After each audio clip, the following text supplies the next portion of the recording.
Hi everybody, I wanted to show you my garden. Um, the end of summer is coming. This is my mango tree, and this is my beautiful tomatoes. And I wanted to show you my project, my apple project. I really wanted to show you. I have put my apples into nets because I have so many of them, and the birds were really attacking the apples. That it was really no fun. Not all my pears, that's not pears, have given me fruit this year, but this one have given me just a little. Show you. Here you see it. How beautiful is this? And I grow all this fruit. I grow in pots because I like to experiment what I can do in pots. So I have here all my beautiful roses. I have them also in pot. Can you see? So, see here. I only buy roses that smells amazing. If they don't smell amazing, then I don't want them. Let me show you. I'm growing this vegetables that it's called courgette. It's very French, and courgettes you can grow it everywhere. It grows everywhere. It's easy to grow. This is my first really beautiful one. I'm a strange woman, and I like to grow tomatoes in the ground of my roses. You see, I have here, let me show you, all kind of beautiful tomatoes. And this is Roma tomatoes, very small one. And I have them in many kinds. Let me show you. I have to go down. Look, crazy about tomatoes. When I come to Haiti, tomatoes. There were a lot of tomatoes in the garden, and this is when and where I fell in love with tomatoes, because the whole year tomatoes were growing in Haiti. So there was always enough tomatoes that you could eat, and I really love tomatoes. Let me show you another of my beautiful roses. It's coming to the end. This one. So tomato is really a childhood memory to me. I'm going to tell you something really not nice. So when I was shipped away from the Jackson family, my father paid a lot of money to let people take care of me. But the most of the money, they didn't take care of me at all. They just took the money, and I had almost to take care of myself when I was dumped in Haiti. But that makes sense. Go. Let me show you all my fruit. I became a part of the Petit. And Petit family was related to the side of Katharine Jackson. My aunt's name wasn't the name Petit. I don't remember her unmarried name. I only remember her married name because her husband's name was Petit. And together they had 7 children. Later they will have 8 children. So Petit is a very important name to me because I became family.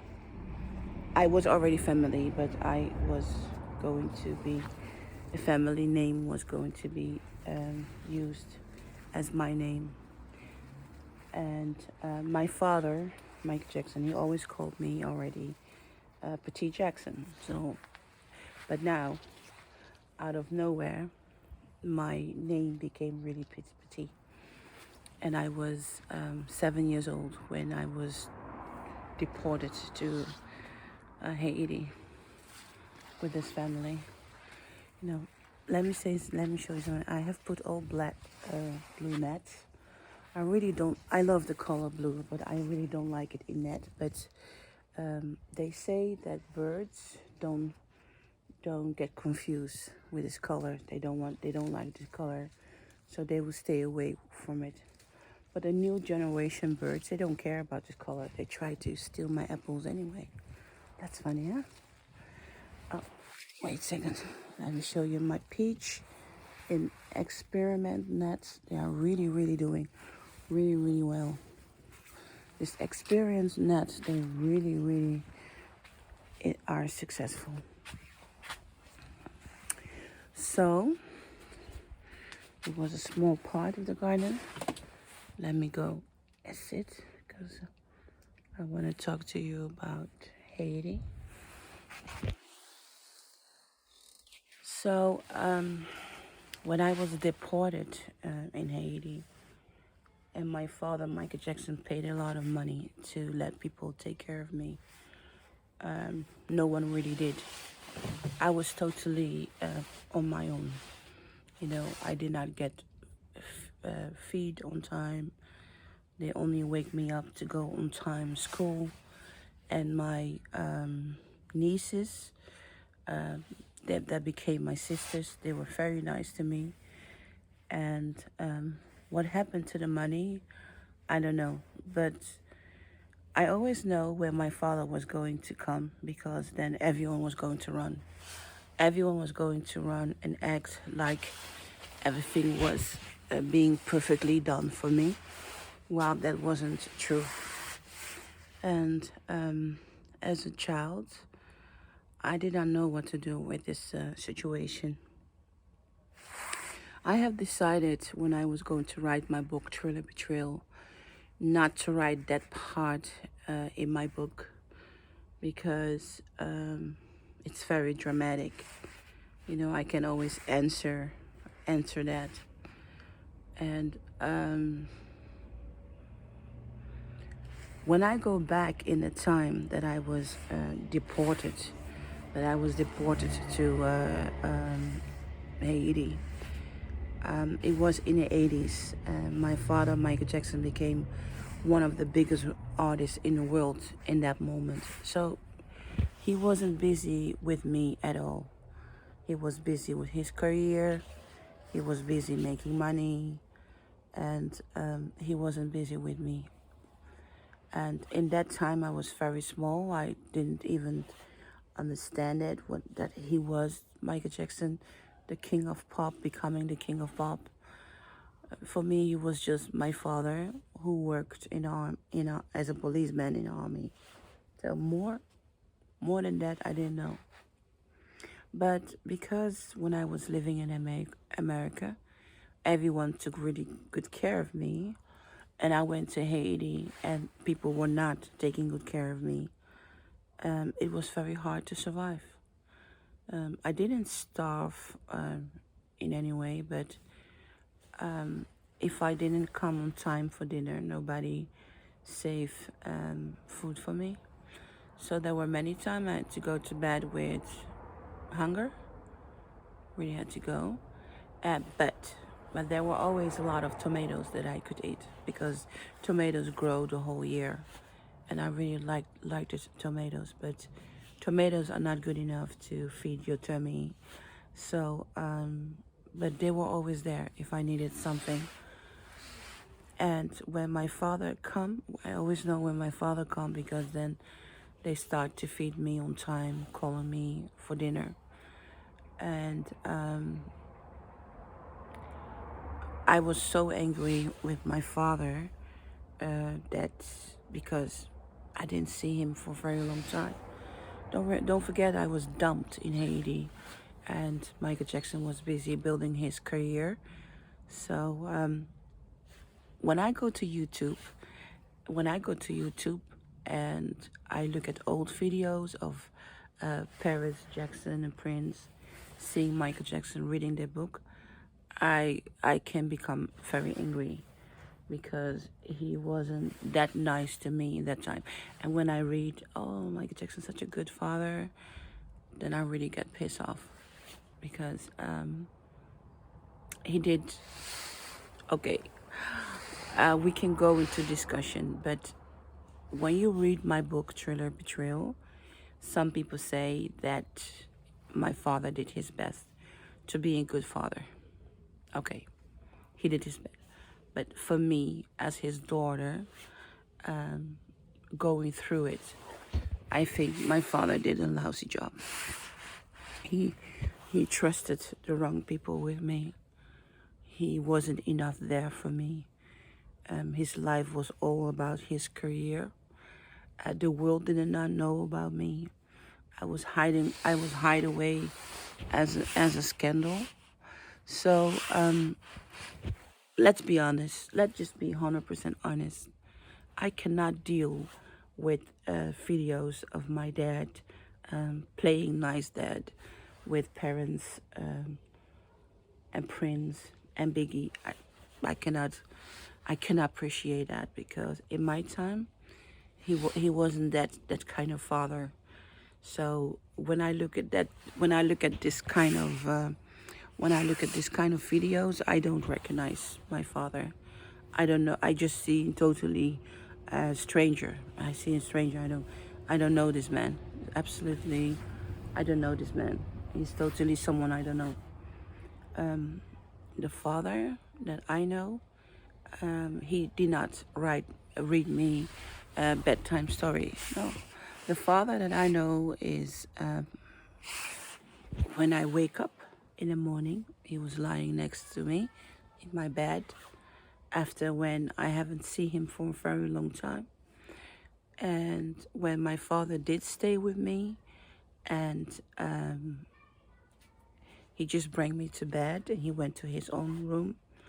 And what does he did? He did wake me up very early in the morning or late in the night, and we went swimming. And we went swimming together. So I don't know the Michael Jackson that read a bedtime story before I go to bed. So this whole Michael Jackson that you were seeing, that how he's dealing with Prince and Paris and Biggie, that guy, he's not my father. For me, it was totally different. He wasn't like that. He was more spontaneous and easygoing, and he didn't pay a lot of attention to me in that way. And do I mind? No, I don't mind. I personally believe and I think that I was lucky that I had my father in the best moment of his life. Best moment in his life, I mean that he was black, he was young, he was easygoing, and he didn't change his face that much in that time, and he was more relaxed. So the Michael Jackson in the 19s, I don't recognize my father in that man. And I think that's a very big trauma that I'm dealing with in my life. That Michael Jackson, I don't know that Michael Jackson. And I would like to talk about that Michael Jackson a little bit more. And what I have learned is that Michael Jackson fans, they have educated me a lot about that Michael Jackson that I don't know. So yeah, I'm going now. Next time I'm gonna tell you a little bit more about my dad and Haiti. But I want to end this conversation positively. The way that I survived my experience in Haiti was because there were some good people who really loved me and really tried the best for me. And this is why I survived it. But there's so much more that I want to say about my time in Haiti. That, when you write a book, um, you have to take segment of in your book. I mean, your autobiography is about couple of days and moments. It's not a day-to-day basic that you write.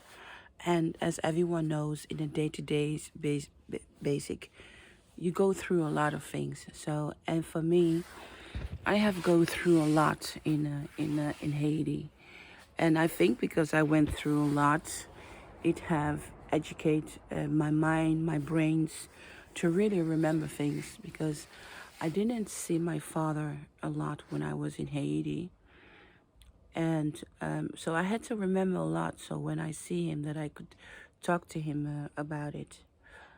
Um, but there are things that I want to talk about that I haven't had a chance to talk with my father about it since I was dumped by the Jackson in Haiti. I was really dumped, people. I was really dumped. And, oh yeah, I want to go saying I'm not jealous with Paris Jackson. I'm not jealous with Prince Jackson. I'm not jealous with Biggie Jackson. I would not want to have that kind of life. I think personally, I had the best of Michael Jackson that I could have. And I feel very sad for them, because I think they had the bad part of Michael Jackson they could have. So, but it's a life in God's hands. We never know why and who. So I don't know. So, and day life with my father, with our father, was very short. I mean, I had in totally 18 years, and Prince only had 9 years. I mean, that's not enough to spend with your father. Um, but anyway, I don't know why. I don't know why. I know why he was murdered. I understand that, but I don't know why their life went that way. And their life wasn't easy. Really wasn't easy. Losing their only father that they know in their life. Anyway, I want to say goodbye. It was Mocienne Petit Jackson, and I would like to tell you more about Haiti. I really want to go deep. I really want to go deep, and because of my experience in Haiti, I will never give a lot of money to organizations, because many organizations are corrupt, especially in Haiti. I want to invest in people, but I want to invest money with people that I know, people who want to do something good. Give them the money, let them do it. But all this corruption in big organization, I have studied how much money my father have give away to really bad organization. His life is very educational. It's very educational. If you really want to learn about mistakes, businesses, Michael Jackson is a good one to investigate and to educate yourself with. Yeah, for that I want to say thank you, Dad. Thank you. I'm going to use my brains, and I'm going to do it better than you. And my father said in the 19, if my children thinks they can do it better than me, well, let them do it better than me. And I'm going to show my dad when I inherit my share of the estate, because I'm his daughter.